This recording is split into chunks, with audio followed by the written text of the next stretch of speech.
Hi, this is Cherie for Just Nailed It. Today I'm going to be doing a Dotticure that I found on Pinterest. It's got a gray background, so I'm using OPIs. I can never head up. I get all my nails done except my thumb and my index finger on my right hand. That's what we're doing today. I have base coat on, 2 coats of my base color. You're going to need a cap, a dotting tool or some sort. This has got a really fine small ball on the tip of it, so I'm going to be using the end of the dotting tool. My 3 colors are Black Cream by Wet n Wild, the French White Cream by Wet n Wild, and Hotter Than You Pink by OPI. Take some on a lid of some sort. Could be a yogurt lid, butter lid.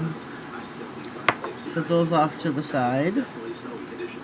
Get a generous amount for your 2 nails, or in your case, both hands.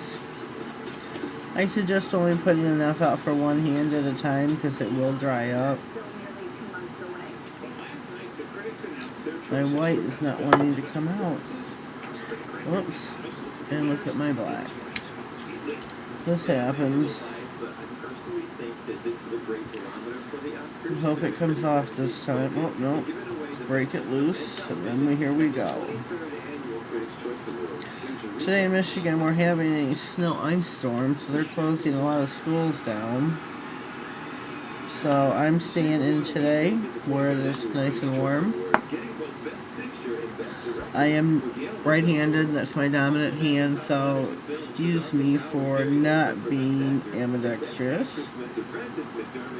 We got something hanging off the end of the dotting tool. Try this one more time. Just take your dot. This has a bigger end on it. Do both your hand or both fingers.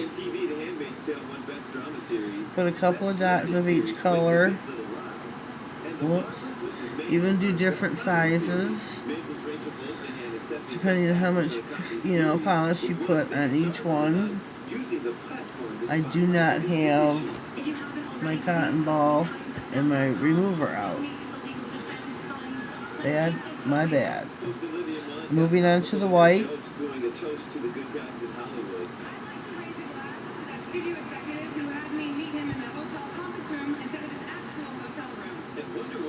Like I said, a couple dots of each color.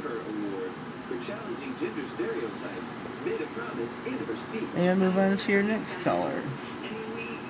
This is a really cute manicure. I just love this manicure. I love dots. Doing the Dotticure is like super easy. I like the big dotted ones because I just think they look better than the smaller ones. And there we go, we're done. We've got this finger finished and our thumbnail. Now you just need to wait for your drying time for your top coat. And with Dotticures, you're going to look about putting dots on it, which it's not a flat like you're doing polish. It kind of leaves it upraised. So you're looking at probably a good 10-15 minutes, I would suggest, so that when you take your top coat and go over it, you want to make sure you have, I'm getting down to half a bottle on my Sesh feet. You wipe off one side of the brush, and as you can see, there is a bubble. That is what you want to glide over your nails. My nails are too wet to put this on yet, so that I'll just do off camera. But make sure you do once down the middle, stripe down each side, back down the middle, and make sure you always cap your nails. Some people do not know what this is. You take the end of your brush it over just the tip of your nail. That seals your polish in. I'm going to try to do my index finger so that hopefully it does not get your bubble. and just lightly brush it down your nail. This is my stubby nubbin hand, but I'm still going to try and wrap the end of my nail. And there you go. There's your manicure. I hope you've enjoyed this, and I hope you try it out. If you do, let me know about it down in the comments. On Instagram, I'm Nailed It 67. Facebook, I have a fan page for Just Nailed It. Look me up, and I hope you have a blessed day. Thanks for watching.